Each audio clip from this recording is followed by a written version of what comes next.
Assalamualaikum warahmatullahi wabarakatuh.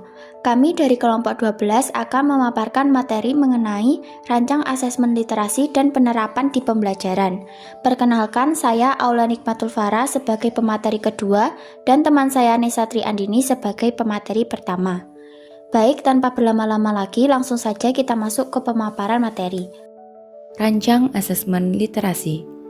Seperti yang sudah tertera, saya akan membahas dua hal, yaitu literasi membaca dan literasi matematika. Yang pertama, literasi membaca. Literasi membaca adalah kemampuan memahami, menggunakan, dan mengevaluasi informasi dari teks tertulis. Dalam framework AKM, literasi membaca tidak hanya sekadar membaca, tetapi juga melibatkan kemampuan berpikir kritis dalam memahami dan menafsirkan informasi. Oleh karena itu, literasi membaca penting dalam pembelajaran matematika untuk membantu peserta didik memahami soal dan menyelesaikan masalah dengan tepat. Mungkin dari kalian, adakah yang sudah tahu apa saja komponen utama dalam literasi membaca? Dan berapa jumlahnya?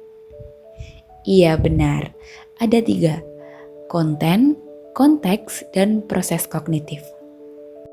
Konten, salah satu aspek penting dalam pelaksanaan asesmen kompetensi minimum atau AKM literasi membaca adalah ketersediaan teks sebagai stimulus soal.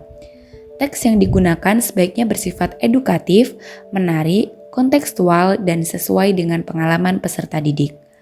Dalam literasi membaca, teks dibagi menjadi 2 jenis, yaitu teks informasi dan teks fiksi. Teks informasi berisi fakta atau data seperti artikel, tabel, grafik, dan diagram. Sedangkan teks fiksi bersifat imajinatif seperti cerpen atau novel. Dalam pembelajaran matematika, teks informasi lebih sering digunakan karena berkaitan dengan penyajian data dan masalah kontekstual. Selanjutnya, konteks. Konteks adalah situasi atau latar belakang penggunaan teks dalam kehidupan nyata.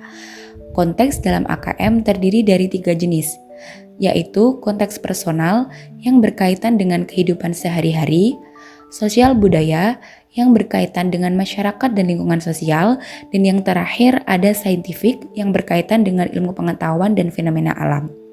Penggunaan konteks ini bertujuan agar peserta didik mampu mengaitkan informasi dalam teks dengan kehidupan nyata, sehingga pembelajaran menjadi lebih bermakna. Yang ketiga ada proses kognitif. Proses kognitif dalam literasi membaca terdiri dari 3 level. Pertama, menemukan informasi, yaitu kemampuan mengidentifikasi dan mengambil informasi yang terdapat secara eksplisit dalam teks. Kedua, menafsirkan dan mengintegrasikan informasi, yaitu kemampuan memahami makna, menghubungkan informasi, dan menarik kesimpulan dari teks. Ketiga, mengevaluasi dan merefleksi, yaitu kemampuan menilai informasi serta mengaitkan isi teks dengan pengalaman atau pengetahuan yang dimiliki. Nah, yang ini ada tambahan terkait learning progression. Learning progression atau kemajuan pembelajaran adalah urutan atau tahapan pembelajaran yang berkesinambungan. Dalam konteks pelaksanaan AKM, learning progression berkaitan dengan kesinambungan antara jenjang yang satu dengan jenjang berikutnya. Kesinambungan itu mencakup aspek konten teks, level kognitif yang diukur, dan indikator yang akan ditanyakan dalam soal AKM. Artinya, harus ada perbedaan isi dan konteks bacaan, level kognitif, dan indikator yang diukur. Dimulai dari level terendah, level 1, menuju ke level tertinggi, level 6. Perbedaan itu tergambar dari kompleksitas teks atau stimulus.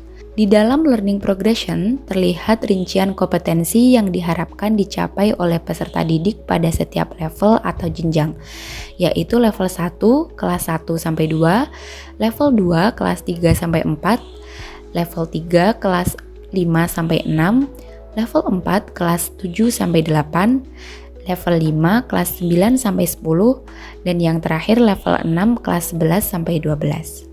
Nah, ini adalah contoh kisi-kisi AKM literasi membaca dalam pembelajaran matematika. Seperti yang tertera, mungkin saya akan membacakan nomor 2 saja, yaitu di sini tertulis jenis teksnya teks informasi. Level 4, konteks sosial, kompetensinya menafsirkan informasi. Level kognitif, interpretasi dan integrasi, bentuk soalnya pilihan ganda, dan indikatornya peserta didik dapat menyimpulkan informasi dan grafik batang. Bagaimana cara mengisinya gitu kan yang ditanyakan. Yang pertama, jenis teks. Mengapa di sini jenis teks informasi semua? Karena di matematika kita jarang menggunakan teks fiksi. Untuk levelnya ini kita bisa lihat di learning progression barusan. Itu kalian mau buat soal untuk anak kelas berapa? Kalau misal kelas 7-8 berarti masuk level 4. Kalau kelas 9-10 berarti masuk level 5. Seperti itu. Untuk konteks tadi sudah dijelaskan ada 3. Yang pertama ada personal, kedua sosial budaya, dan yang ketiga scientific. Untuk level kognitif ini hampir sama dengan kompetensi, bedanya dia lebih spesifik dan sudah diterangkan di proses kognitif tadi. Mungkin bisa dibuka ya. Untuk bentuk soalnya bisa pilih pilihan ganda, isian atau urean. Untuk indikator di sini itu harus spesifik dan bisa dinilai. Literasi matematika numerasi. Literasi matematika atau numerasi adalah kemampuan menggunakan konsep dan prosedur matematika untuk menyelesaikan masalah dalam kehidupan sehari-hari. Menurut OECD, numerasi tidak hanya berfokus pada kemampuan menghitung, tetapi juga pada penalaran matematika melalui 3 proses, yaitu merumuskan atau formulate, menggunakan atau employ, dan menafsirkan atau interpret. Merumuskan berarti mengubah masalah nyata ke dalam bentuk matematika. Menggunakan berarti menerapkan konsep atau prosedur matematika untuk memperoleh solusi. Sedangkan menafsirkan berarti menghubungkan solusi matematika dengan konteks permasalahan. Dalam framework AKM, numerasi menekankan kemampuan berpikir logis, analitis, dan sistematis agar peserta didik mampu menggunakan matematika secara fungsional dalam kehidupan sehari-hari. Selanjutnya ada beberapa komponen dalam literasi matematika.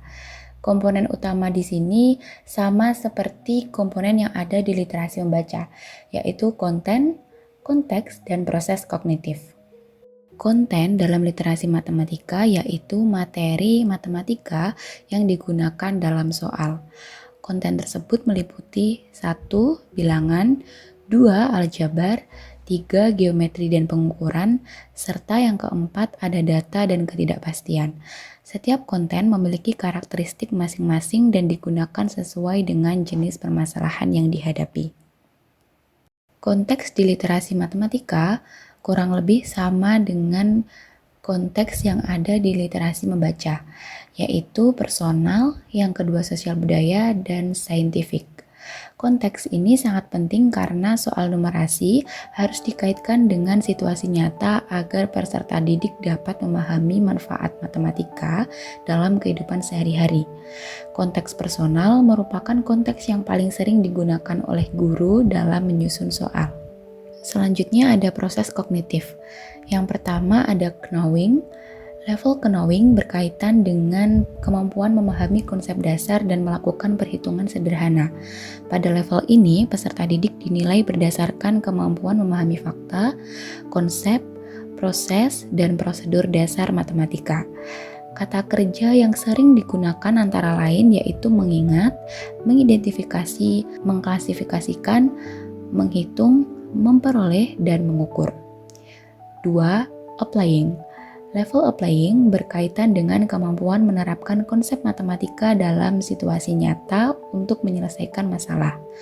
Pada level ini, peserta didik dituntut mampu menggunakan pengetahuan dan prosedur matematika secara tepat sesuai konteks soal. Kata kerja yang digunakan antara lain memilih, membuat model matematika, dan menerapkan konsep matematika. Yang ketiga, ada reasoning. Level reasoning merupakan kemampuan berpikir tingkat tinggi yang melibatkan analisis, penalaran, dan pengambilan keputusan. Pada level ini, peserta didik dituntut mampu menganalisis informasi dan menyelesaikan masalah dalam konteks yang lebih kompleks. Kata kerja yang digunakan antara lain menganalisis, mengevaluasi, menyimpulkan, dan membuat justifikasi. Berikut adalah contoh kisi-kisi AKM literasi matematika dalam pembelajaran matematika. Saya bacakan untuk yang pertama, yaitu domain bilangan, subdomain persentase, kelas 8, konteks personal, kompetensi menghitung diskon, level kognitif applying, bentuk sosial pilihan ganda, dan indikatornya adalah peserta didik dapat menghitung harga setelah diskon. Di sini terdapat beberapa perbedaan dengan literasi membaca tadi. Kalau di literasi membaca ada jenis teks dan level, di sini adanya domain, subdomain, dan kelas. Untuk selebihnya hampir sama, jadi subdomain di sini itu yang lebih spesifik dari domain. Untuk indikatornya, itu adalah perilaku yang diharapkan, spesifik, dan dapat terukur. Contoh formatnya adalah peserta didik dapat apa, begitu ya. Jadi hampir sama, hanya beda di bagian yang depan aja. Selanjutnya mengenai penerapan asesmen kompetensi minimum atau AKM dalam pembelajaran. Peningkatan kualitas pendidikan menuntut adanya sistem pembelajaran yang mampu mengembangkan kompetensi dasar peserta didik secara optimal. Salah satu kompetensi yang menjadi fokus dalam pendidikan saat ini adalah literasi membaca dan literasi numerasi. Kompetensi tersebut dianggap sebagai keterampilan dasar yang sangat penting agar peserta didik mampu memahami informasi, berpikir kritis, serta menyelesaikan berbagai permasalahan dalam kehidupan sehari-hari. Oleh karena itu, proses pembelajaran di sekolah perlu dirancang untuk mendukung penguatan kedua kompetensi tersebut melalui berbagai strategi pembelajaran yang relevan. Salah satu upaya yang dilakukan pemerintah untuk mengukur sekaligus mendorong penguatan kompetensi dasar tersebut adalah melalui penerapan asesmen kompetensi minimum atau AKM. Penerapan AKM dalam pembelajaran, guru diharapkan tidak hanya menilai hasil belajar, tetapi juga mengintegrasikan kegiatan literasi dan numerasi ke dalam proses pembelajaran sehingga peserta didik terbiasa berpikir analitis dan kontekstual. Melalui platform Pusat Asesmen Pendidikan di Pusmendikbudgo.id, AKM diarahkan pada dua tujuan utama, yaitu AKM untuk menguasai konten dan AKM untuk meningkatkan kompetensi literasi serta numerasi. Dalam praktiknya, penerapan AKM dapat dilakukan melalui berbagai kegiatan pembelajaran seperti penggunaan soal berbasis literasi numerasi, pemanfaatan media pembelajaran, serta penerapan model pembelajaran kontekstual yang mengaitkan materi dengan kehidupan sehari-hari. Mari kita lihat contoh penerapan AKM untuk menguasai konten. Sebagai contoh, soal sebuah tas berharga 200.000 mendapat diskon 25%. Berapa harga yang harus dibayar? Ini merupakan bentuk AKM yang mengukur penguasaan konten persentase. Dalam menyelesaikan soal tersebut, kemampuan peserta didik dapat dibedakan ke dalam beberapa tingkatan. Yang pertama perlu intervensi khusus. Peserta didik memiliki penguasaan konsep persentase yang masih sangat terbatas. Peserta didik belum mampu memahami makna persentase sebagai bagian dari 100, serta mengalami kesulitan dalam menentukan langkah-langkah penyelesaian soal, khususnya yang berkaitan dengan perhitungan diskon. Oleh karena itu, peserta didik memerlukan pendampingan intensif dari guru melalui penjelasan ulang konsep dasar secara konkret, misalnya dengan menggunakan ilustrasi atau benda nyata. Guru juga dapat memberikan latihan bertahap serta membimbing peserta didik secara langsung dalam menentukan informasi yang diketahui dan langkah penyelesaian yang tepat.